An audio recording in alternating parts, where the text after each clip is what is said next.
venue siya sa pagtulong. Tayo-tayo po muna yung magtulungan. What inspired me to keep going is knowing that people need you. And if you have the capacity to help, then you should do it. Pandemic ngayon, o kahit hindi pandemic, kahit sino ka man, ang sarap makatanggap ng tulong. Everybody needs help, regardless of where or who you are. Sobrang perfect time po ito para mag-unite tayo lahat.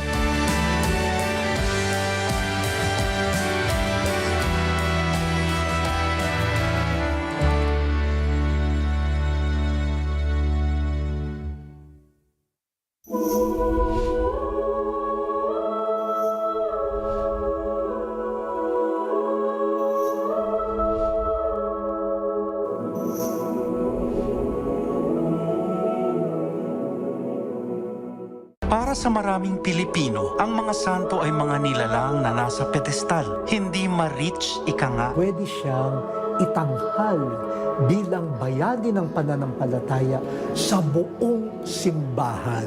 Sino nga ba ang mga nararapat tawaging santo? Ano ang kailangan gawin ng isang tao upang mahirang na santo? Samahan ninyo kaming tahakin ang masalimuot na landas tungo sa pagiging banal sa gabay sa pagiging santo.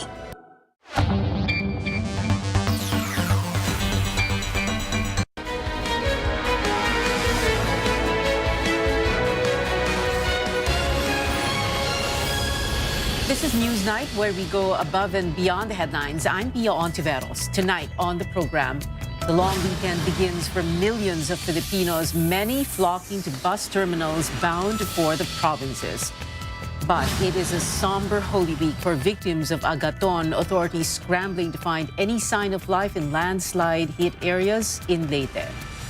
And streaming giant Netflix drops another trailer, this time for the next season of the hit series Stranger Things.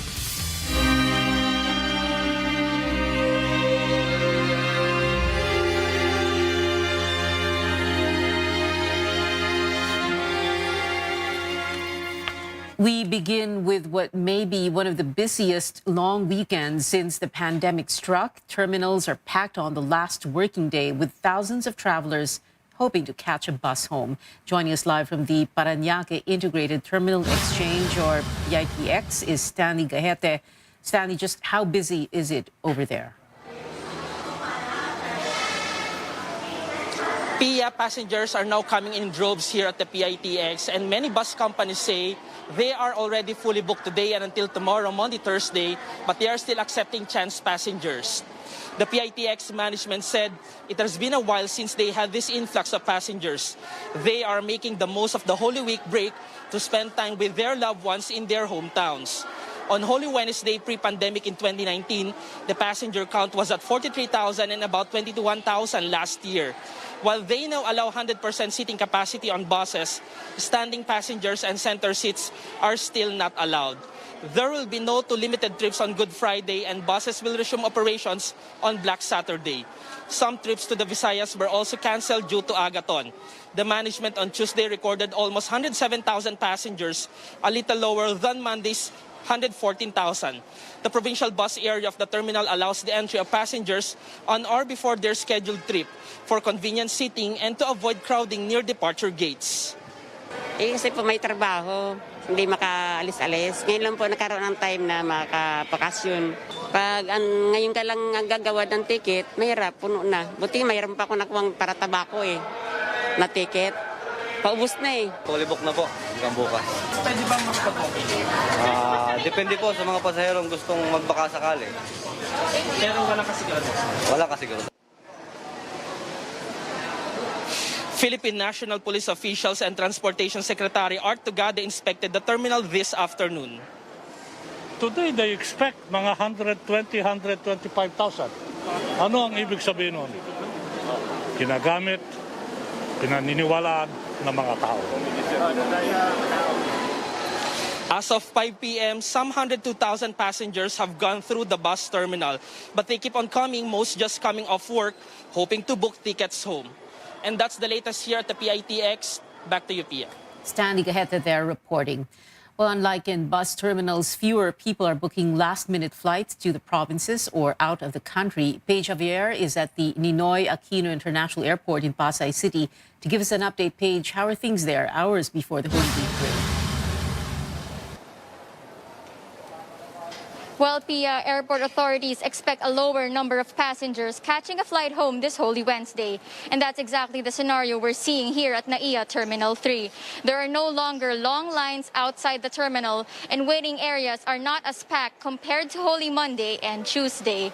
Some people here are actually those catching a flight overseas who are overseas workers and are bound for international destinations. You can still see lines, however, at the check-in counters.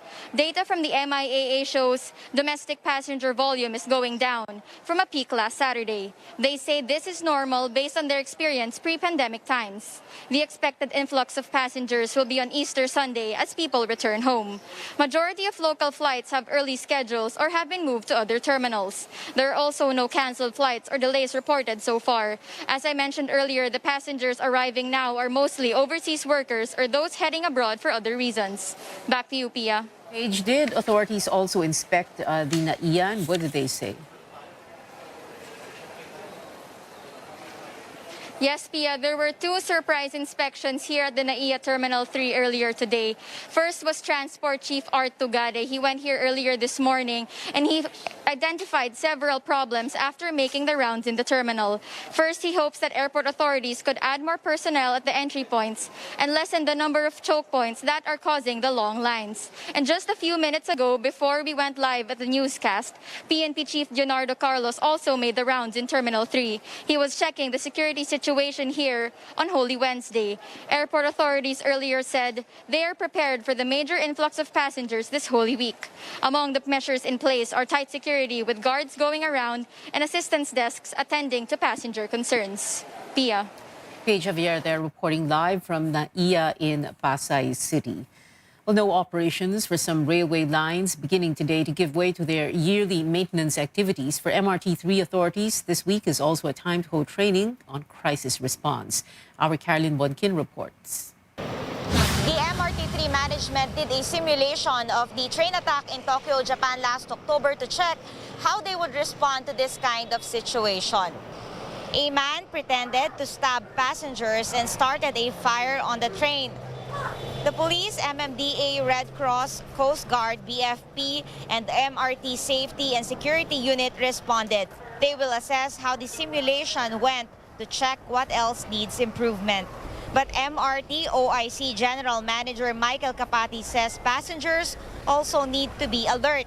In case of emergency, they need to push the emergency button thrice to signal the driver that there's a problem inside the train. That's the black button near each exit. Passengers then have to wait for instructions from the driver. Dapat aware yung ating mga pasahero na minsan kasi may nangyayari sa loob ng train na hindi alam ng driver lalo na malaki. Lumayo na kagad yung mga pasahero doon sa mismong sa senaryo para malimit yung at wag mataranta. Kasi baka mamaya yung paglayo mo, nagbungguan na kayo, may mga nadapa na, mas maraming nai-injure doon sa hindi sa sitwasyon kundi yung sa aftermath ng sitwasyon. Capati says the first line of defense are the scanners, where contraband such as grenades, guns, and knives are confiscated before entry. Caroline Bonkin, CNN Philippines. LRT2 also halted operations today, and beginning tomorrow, the brakes are on for LRT1 and PNR for maintenance activities as well. Commuters can expect PNR operations to resume by Easter Sunday. Other train lines will follow on Monday, April 18th.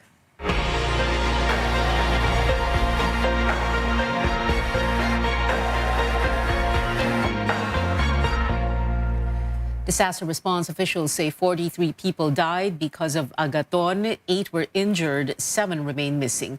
Most of the casualties are from a landslide in Baybay City in Leyte. NDRRMC spokesman Mark Timbal says the reported casualties are still being validated. More than 34,000 individuals had to evacuate. Over 21 million pesos worth of humanitarian aid has been provided to evacuees. The Weather Bureau, Pag-asa, says some parts of the country will continue to experience moderate to heavy rains until tomorrow. May mga areas din po na flooded pa rin. Kaya po iba yung pag-iingat po ang ating pinapaalala sa mga kababayan natin. Kayo po ay magpatuloy na sumunod at makipag-ugnayan sa ating mga local government units para sa mga gawaing pangkaligtasan. Agaton, the first storm to wreak havoc in the country this year, weakened into a low-pressure area this morning, which eventually dissipated. Pag-asa says there will be scattered rain showers in Quezon, the Bicol region, Oriental, Mindoro, Marinduque, Romblon, and the Visayas. Well, let's again check the situation in Baybay City in Leyte. Authorities there saying 62 people have died and scores are still missing, most of them residents of Barangay Cantagnos, ground zero of Agaton's onslaught this weekend. Our Rex Limita joins us live. Rex, what do you see? Well, we reached Barangay Cantagnos here in Baybay City a while ago, just a few hundred meters away from where I am standing right now. And what we saw was utter devastation. It was once a community of hundreds of residents, but when we arrived, the silence was deafening. There was almost nobody in the place when we arrived except for a few people from nearby villages and some heavy equipment digging through mud that fell from the mountain, looking for any sign of life. Rescuers are racing against time. As the hours pass by, their chances of finding survivors are getting bleak. Kahapon nagpalipad kami ng mga drone doon para malaman kung may mga tao pang, kung marinig nila yung drone, makakaway, makita kung meron pang naghihintay. So ngayon lang kasi talaga tumigil yung ulan, kaya ngayon makakapasok yung mga responders natin na makita rin nila. Lalo-lalo na doon sa mga perimeter, baka mapasok nila ngayon. Baybay City Mayor Boying Cari says 90% of the barangay was flattened by the landslide which struck over the weekend. A probe into what may have led to the tragedy is underway. Itong Barangay Cantagnos kasi, although nasa tabi siya ng river, meron siyang malaking rice field sa likod. Malawak yung rice field nila, saka malayo pa yung bukid. Ang ano lang na 1 kilometer away yung pinanggalingan ng yung lupa na nahulog. Tapos meron siyang momentum na umabot talaga doon sa barangay. Fully saturated na yung lupa, kaya putik yung umabot sa kanila. Survivors have already been evacuated. It's unclear if they will still be allowed to return to Barangay Cantagnos. Some of those who witnessed the disaster spoke to CNN Philippines. Yung pirmerong putok na may mga nagkaanod ng mga kabinet sa ilog. Ngayon, nagpuntahan na ang mga tao para mag-inspeksyon sa ilang mga pamilya. Ngayon kay sumigon pangalawang beses pagputok, mga mga lupa naman ang dami tsaka tubig. Kaya yung ibang tao na nadaganan na ng mga puno kasi lahat ng mga puno nangatumba na. One of their urgent needs now is drinking water. The mayor says the city's water system broke during the floods and it will take weeks before water supply is fully restored. Some residents in the downtown have no choice but to line up for water rations. Wala na kasi kaming magagamit para pangsaing, yung panghugas. Lang kami sa yung mga deep well kasi ginagamit lang din namin yung panghugas lang. Para sa bigo, yung pagluto namin, tsaka yung sa bahay, gamit sa bahay, panglinis.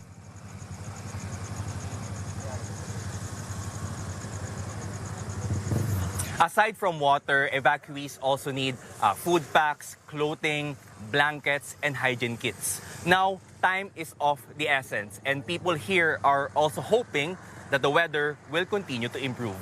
Back to you, Pia. Stay safe over there. Rex Remito reporting live from Baybay City in Leyte. Well, still in Leyte, you're looking at footage showing the moment a landslide hit Barangay Pilar in the town of Abuyog, which is just an hour away from Baybay City. Authorities say They have recovered at least 7 bodies of landslide victims from Barangay Pilar and 2 other villages. 128 other people were injured. Now, over in Western Visayas, nearly the entire province of Capiz is still submerged in floodwaters. Governor Nonoy Contreras made an aerial inspection earlier today to assess the damage to infrastructure and agriculture from Agaton. Rescue operations are underway for stranded residents.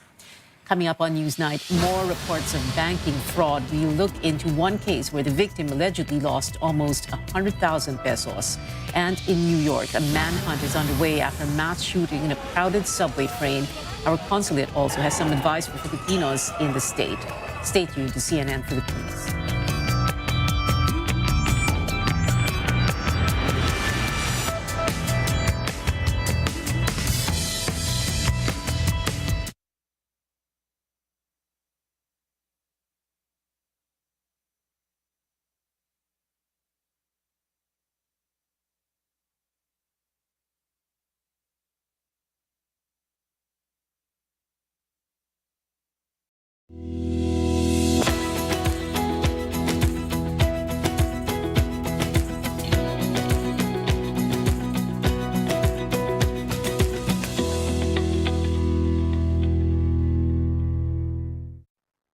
Exodo, Kabanata 18, versikulo 21. Ngunit pumili ka ng mga taong may kakayahan, may takot sa Diyos, mapagkakatiwalaan, at di masusuhulan. Gawin mo silang tagapangasiwa sa libo-libo, daan-daan, 5-50 at 10-10. Ang mabuting balita ay hatid sa inyo ng MX3.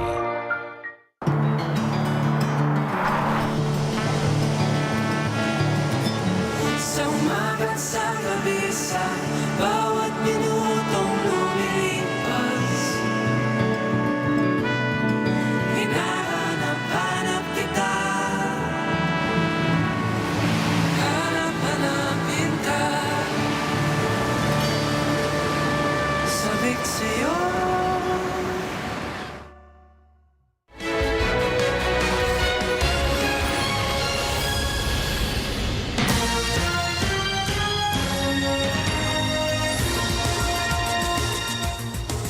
Breaking news at this hour, the Food and Drug Administration has approved a second booster dose for senior citizens, the immunocompromised, and frontline healthcare workers. The health department says the additional dose will be given at least 4 months after the first booster shot.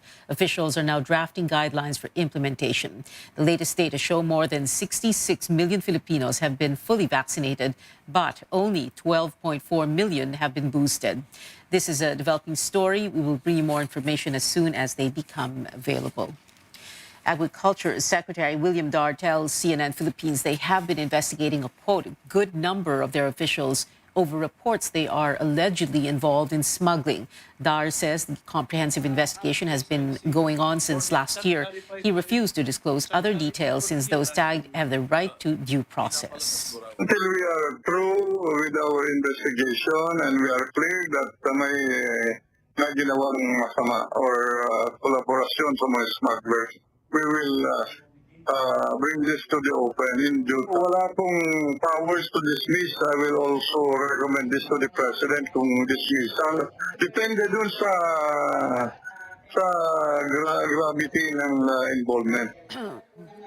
In yesterday's hearing, Senate President Tito Soto named 4 alleged smugglers of agricultural products, adding that, according to whistleblower, DA and customs officials are protecting suspects. Dar says the names did not come up in their investigation, but confirmed that one of them, alleged onion queen Leah Cruz, is a known importer. Senator Cynthia Villar said Cruz was investigated before. I just want to manifest na noong 2014, nasa listahan na namin yung si Leah Cruz. And blacklist na yan noong 2014 kasi I was chairman of agriculture since 2013.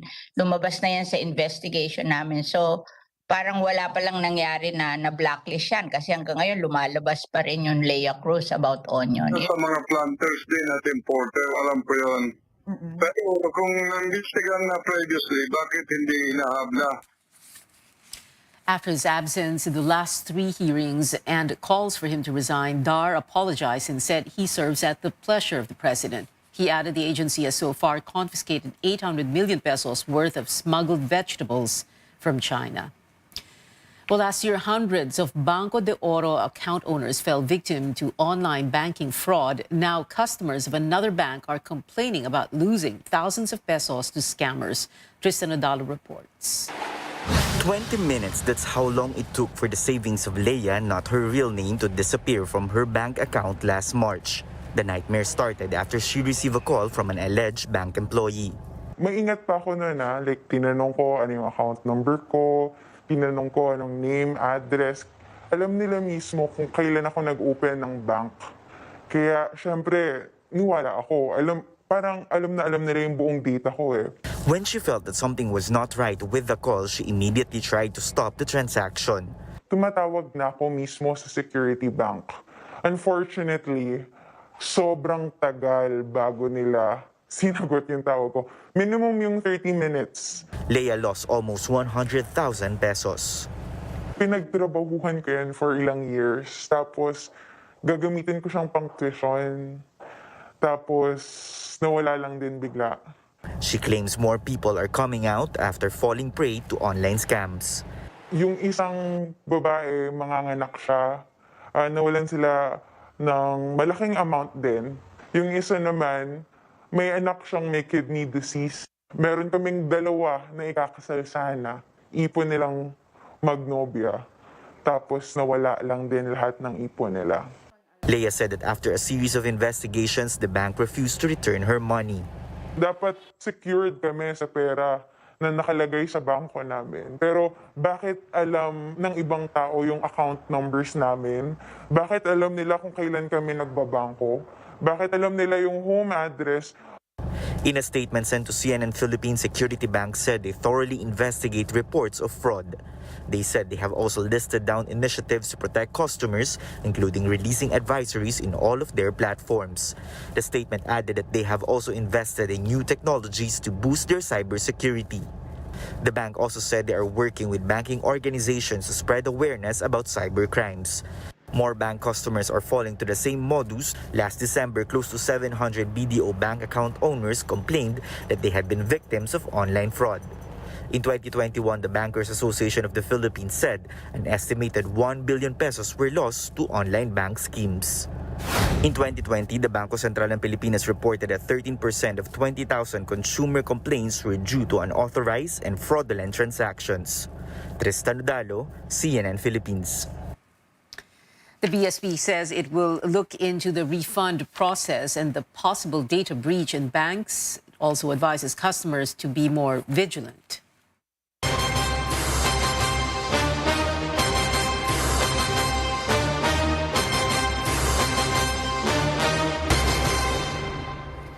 An official at the Commission on Elections denies there is infighting as fellow commissioners take opposing sides on granting exemptions to the election gun ban. Commissioner George Garcia also says Socorro Inting stays as the chairperson of the gun ban committee despite her resignation as the PO body defers consideration on her irrevocable move. On Tuesday, Inting stepped down as panel head to protest the NBAG's vote, allowing Chairman Saidamen Pangarungan to exempt certain cases from the gun ban and to place an area under COMELEC control. In solidarity, 2 commissioners who voted against Pangarungan's special powers, Amy Ferolino and Marlon Casquejo, wore black in today's NBAG meeting. Wala pong mga kuro-kuro na infighting, may na-divided na ang commission, hindi po totoo yan. We deferred consideration of the resignation of Commissioner Inting out of respect sa kanya. Walang sinasabi nila, yung mga may discussion, I can honestly tell you with God as my witness, walang vehement objection, reactions, or whatever. Napaka-solemn ng aming discussion doon at naging maayos yung aming talakayan patungkol sa issue na yon. The other COMELEC officials who voted in favor of the chairman's special powers include Pangarungan himself, as well as new commissioners George Garcia, Amy Neri, and Ray Bulay. On to the presidential candidates. 60 retired officials of the Philippine National Police and its forerunner, the Philippine Constabulary, have expressed strong support for Vice President Leni Robredo's candidacy. They said Robredo's peace and order advocacy resonates with them, including her approach to continuing the drug war, which is through education and rehabilitation. The retired police officers also holding on to Robredo's commitment to strengthen the criminal justice system and to beef up the police force. Manila Mayor Isko Moreno refusing to back out of the presidential race to give way to Robredo. Moreno dismissed calls from former supporters to make the, quote, supreme sacrifice and dared unnamed rivals to do it instead. Ang pinakamaganda, siguro, yung hindi na nag-go-grow na kandidato dahil they're talking to their own echo chamber should also do the same. Supreme sacrifice. But my supreme sacrifice is here today. This is the sacrifice. Despite of misimpression, misperception, or perception or impression that the other side of the river is doing and creating in your eyes, in your mind, this is the sacrifice. I'm going to sacrifice myself to address yung problema ng taong bayan. Senator Manny Pacquiao downplayed the One Cebu Party's endorsement of former Senator Bongbong Marcos. Pacquiao said he is confident of getting the support of Visayans because he speaks their language. Hindi ko makuha yung suporta ng mga halos incumbent ng mga Bisaya, yung mga nakaupo, kahit sa buong Pilipinas. Pero ang suporta ng majority ng suporta ng mga mahihirap sa akin. Labor leader Caliodi de Guzman calling on the Education Department to bring back history classes to the curriculum after Pinoy Big Brother housemates called the Gomburza Brothers Majoha. The labor leader, or the Gomburza priests. The labor leader says the seemingly small error reflects how vulnerable the youth is to historical revisionism and fake news. In 2014, DepEd removed Philippine history from the grades 7 and 8 curriculum and replaced it with Asian studies. 3 more candidates will join the 11th CNN Philippine Senatorial Forum. Watch them side by side as they bear their platforms and stand on issues. That's on Sunday, April 17 at 7 in the evening with senior correspondent and anchor Ruth Cabal only here on CNN Philippines.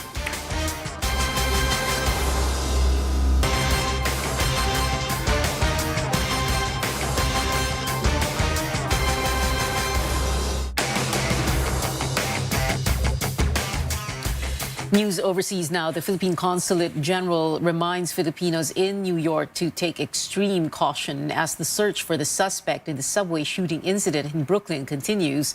New York police have identified one person of interest, Wisconsin resident Frank James. These are pictures of his last known address in Milwaukee. James' ties to New York are unclear. The suspect, still at large, opened fire at the 36th Street subway station on Tuesday, hitting at least 10 people. Several others were hurt in the chaos that followed. Straight ahead on Newsnight, updates on the thrilling Game 4 of the PBA Governors Cup Finals. Plus, Netflix drops a new trailer for Stranger Things Season 4. We'll give you a peek after the break.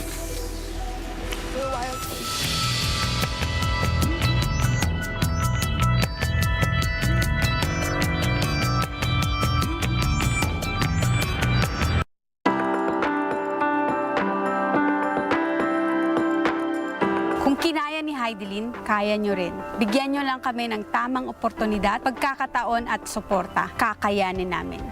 Bilang babae na pagmamanage ng negosyo, syempre, kailangan mong pag-aralan. Alamin mo yung core, kung ano yung hanap buhay mo. Tapos, unti-unti mo siyang i-develop. Being a Filipina here in Japan, kakayanin ko ang mga hirap para sa akin mga pangarap. We the women must stand together, be strong enough to be there in time of need of our Filipino community. Kahit isang single mom, naniniwala akong kayang-kaya kong itaguyod ang aking pamilya. Kailangan lang magsikap at mamili ng tamang kaagapay sa negosyo upang umunlad. Masaya ako na natutulungan ko ang maraming kababaihan na mapataas yung self-confidence nila dahil sa araw-araw na hamon ng buhay, kailangan natin maganda pa rin tayo. Powerful pa rin talaga yung beauty natin. Kung kaya ng isang Pilipina na kagaya ko na maabot ang aking mga pangarap, alam ko, kakayan. Basta't samahan nyo lang ng determinasyon at pagmamahal sa bawat gagawin nyo araw-araw. I am a teacher and I can extend myself in order to reach out to the learners to become the best version of themselves and create an impact that will not be just for a moment but rather for a lifetime. Kayang-kaya nyo yan. Basta may pangarap kayo sa buhay at syempre, you have to work hard para kayanin. Surround yourself with people na mapagkakatiwalaan nyo, na tutulungan kayong ma-achieve yung pangarap nyo sa buhay.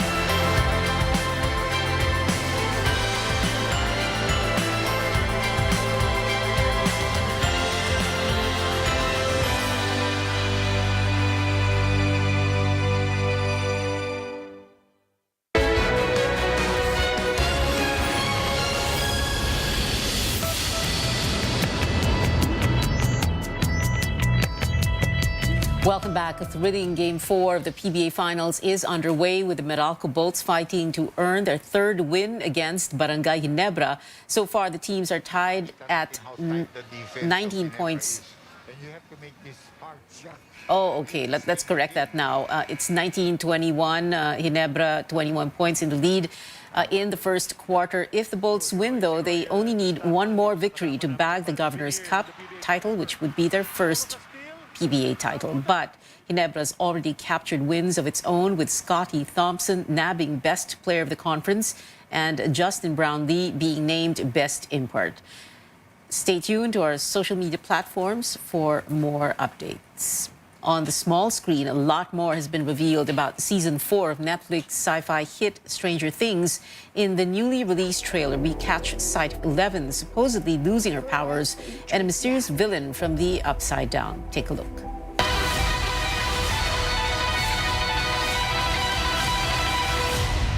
It's time.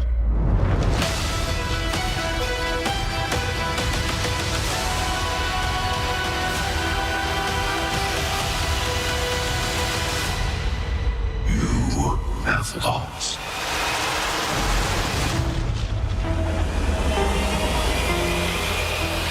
Stranger Things 4 comes out in two parts. Volume 1 premieres May 27th. Volume 2 is out on July 1st. And that is it for now. Before we go, we'd like to thank our viewers. CNN Philippines once again named the most trusted media outlet in Publicus Asia's latest survey.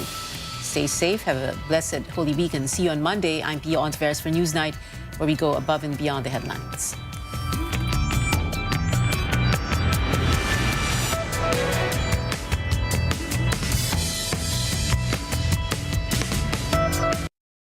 This program is brought to you by... Good day to all. Welcome. Pets are a valuable part of our lives, but sometimes they might get too excited or too aggressive and end up scratching or biting someone. This can put people at risk of developing rabies, a virus that is usually transmitted by the bite of an infected animal. It's increasingly common here in the country today. But the good news is it can be prevented with just a few precautions. On the program today, we'll talk more about the disease, the different animals that can carry it, and what you need to do if bitten by one. I'm Dr. Freddy Gomez, and you're watching MedTalk Health Talk on CNN Philippines.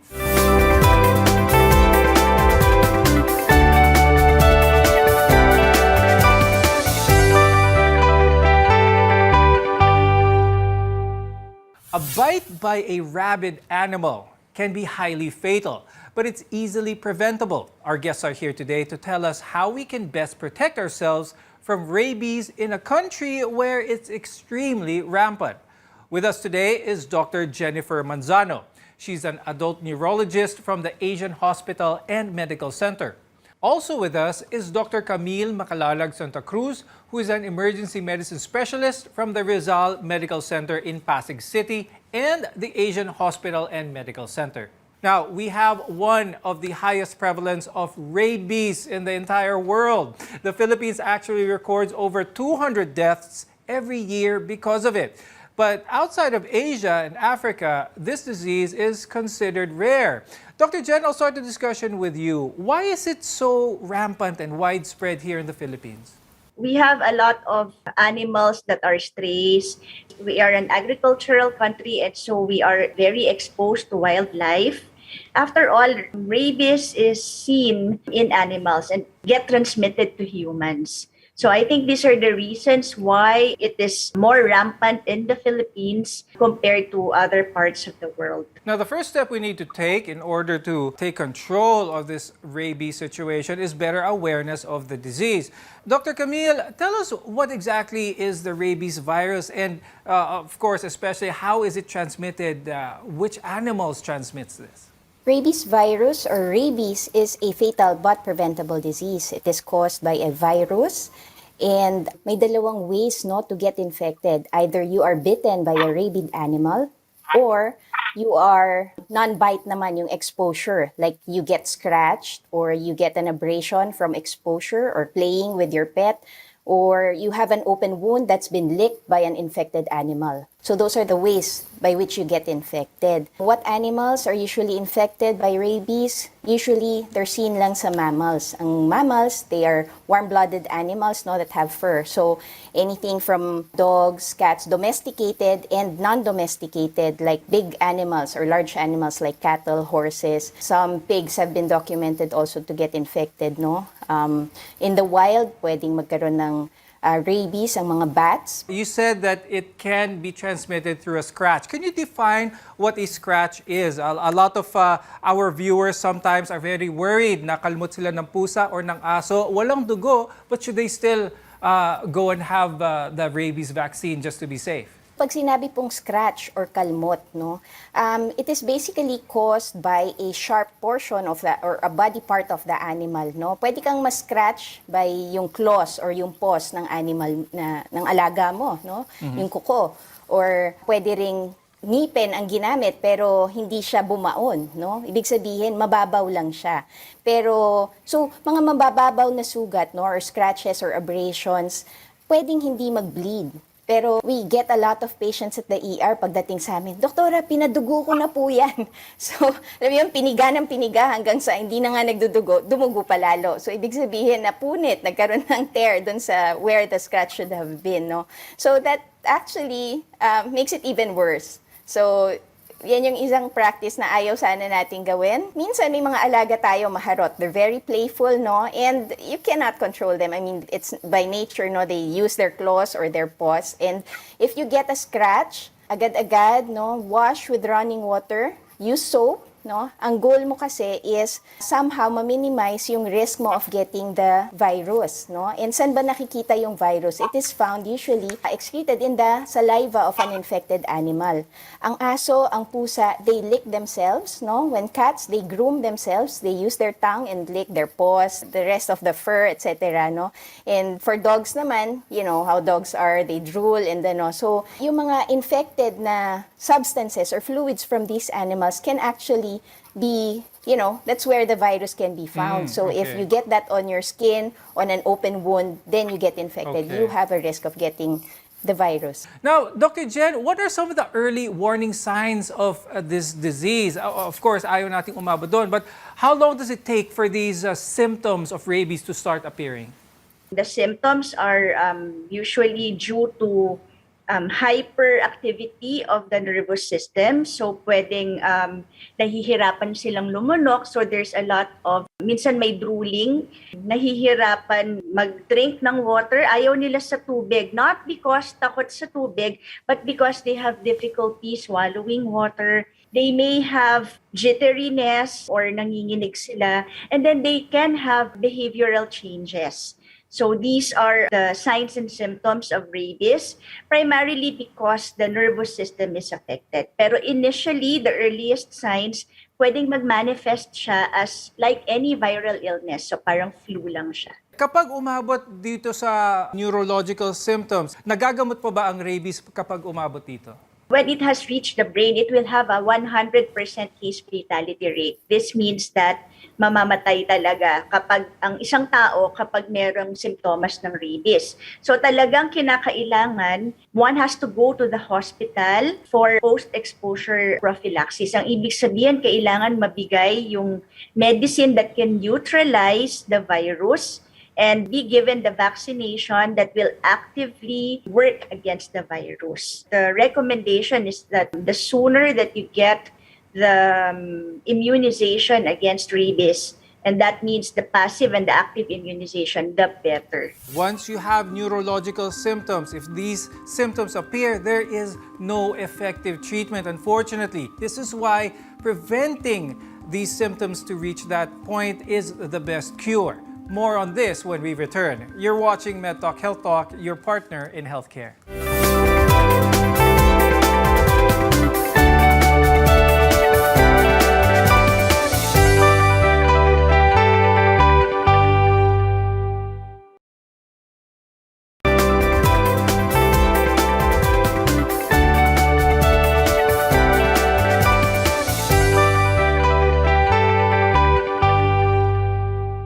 The number of rabies cases increases every year. It's a virus that affects the nervous system and is very fatal. But preventing the disease is somewhat easy. Today, we'll talk about what you need to do to protect yourself from rabies.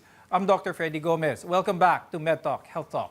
We've established that people usually contract rabies through a bite of a rabid animal, an animal that is infected with rabies. We can also get it through scratches, abrasions, or even open wounds that were exposed to the animal's saliva. Dr. Jen, what if I was bitten by a rabid animal but there are no wounds? Should I still have myself checked? From the outset, you don't know if the animal is rabid or not.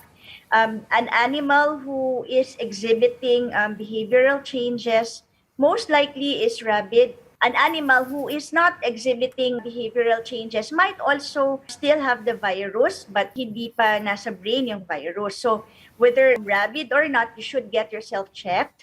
And you should get the vaccination. It is also recommended to observe the animal for about 10 days if there will be any behavioral changes. So usually, kung walang behavioral change yung animal, when it bites you, pwede kasing nagre-replicate pa lang yung virus inside the animal and it has not yet reached the brain. Pero nasa saliva na ng animal. So you wait for about 10 days because it takes about 10 days for the virus to reach the animal's brain. So usually by the 10th day, mamamatay sila. Dr. Camille, another common question is, how about if I was scratched by an animal infected with rabies but it did not break my skin? Walang dugong lumabas. So if the advice is meron kang exposure, regardless, wala kang nakitang sugat, punta ka pa rin sa ospital. What more kung meron kang scratch, no? These are obvious, breaks in the skin.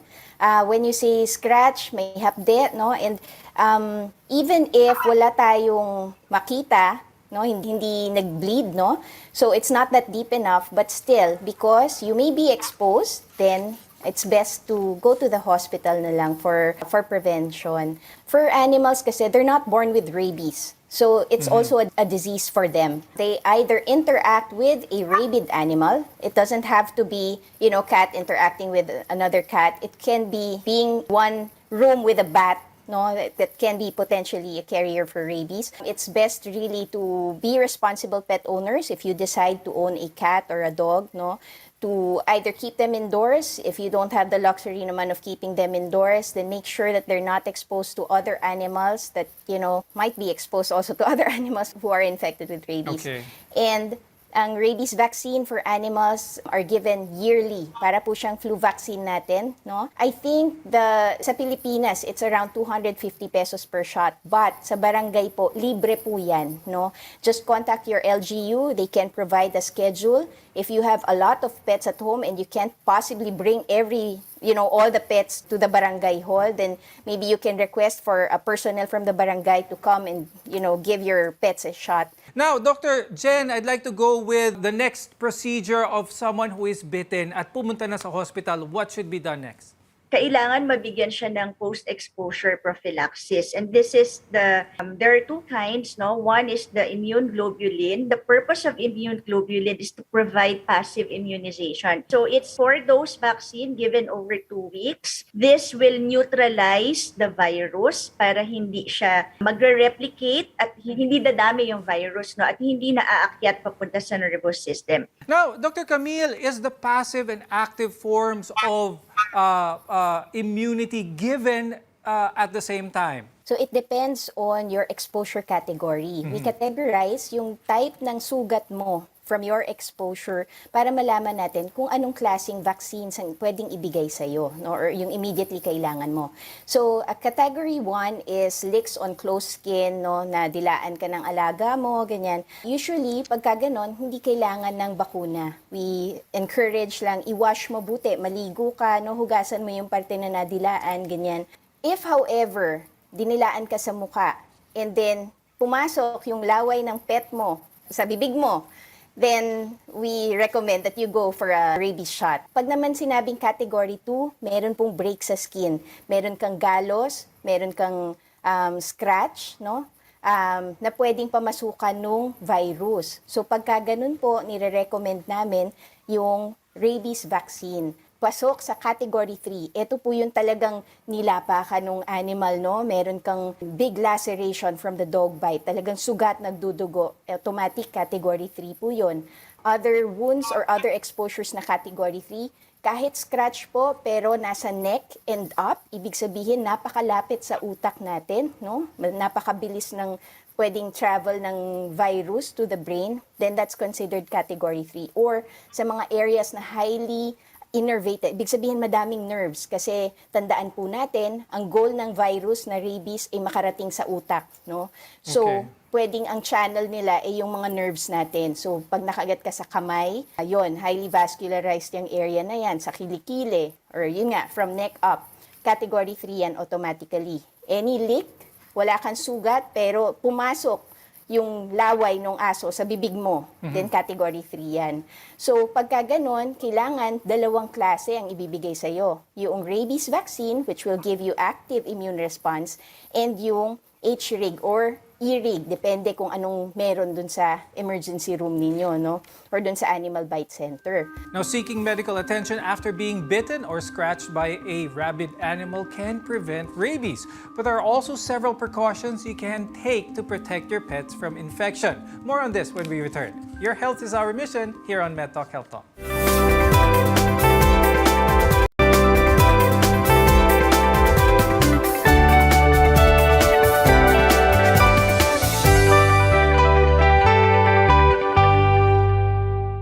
I'm Dr. Freddy Gomez and welcome back to MedTalk Health Talk, your partner in healthcare.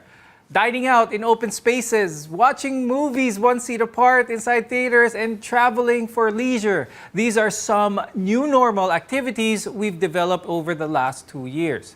Yet our health should still take priority. A number of us might be struggling with the so-called pandemic weight. Stagnation also negatively affects our mental health. So, if our viewers want to go to the gym or bike around the metro, Dr. Jean, how do they protect themselves from COVID? What are some reminders? People who like to go outdoors and feel that it's enough ventilation to not wear any mask or things that might protect them from the virus. Is this sound advice? Still, we have to be very careful with the way we deal with this virus. For one, always wear your face mask. Second, frequent hand washing. Third, do regular disinfection. If you are in an environment like gym, do regular disinfection before you go to another area. And as much as possible, especially in enclosed spaces, the gym, the restaurant, you have to ensure also a very good ventilation. And I think those are important aspects of the prevention and what is this new normal. Now, the World Health Organization said last February 12 that the decreasing trend in the country's COVID-19 cases was really encouraging. Now, as we move into another year of the COVID-19 pandemic, we are more aware and equipped with the knowledge in beating the virus. Dr. Edsel, what should Filipinos look forward to in the coming months? Most of the same right now, no? So nakasanayan ninyo until it's officially announced by the WHO that the pandemic is over.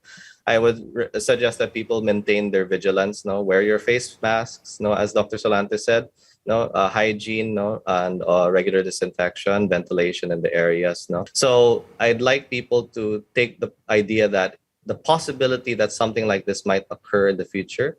And hopefully we have learned from the COVID-19 pandemic so that we're a bit more prepared kung sakali mangyari man lang ang ganitong situation ulit. Now, Dr. Jean, if there's something that this pandemic, a good thing that this pandemic brought about is that a lot of people have been more health conscious, especially their awareness on trying to be aware that something can infect them, as Dr. Edsel mentioned. If there's something that people should continue to still adopt within their daily routine in terms of infection control, even past this pandemic, what should they be, Dr. Jean? We have to change our mindset. By changing our mindset and being very careful, then that will also dictate our behavior. So meaning we have to protect ourselves every day. Even if we go back to normal, we want to go back to our life, but there's still that important protection that we should not be complacent about. So I think that's the basic approach now of most Filipinos. And of course, Freddy, vaccinations, I would still like to emphasize the importance of vaccination because there are still a lot of those that are not vaccinated. And if they want to be going back to normal life, then having that vaccine will give them one step ahead of the virus. Now, easing COVID-19 restrictions does not mean we have to relax. We have to stay vigilant and not let our guards down. So it is important to stay informed and follow health and safety protocols so that you can keep yourself and your family safe from COVID-19. Thank you to infectious disease specialist Dr. Ronchi Solante and clinical genomics lab head Dr. Mark Edsel Ayes for being with us today and sharing your up-to-date information as well as your insights. I'm Dr. Freddy Gomez and thank you for watching MedTalk Health Talk. We'll see you again next time.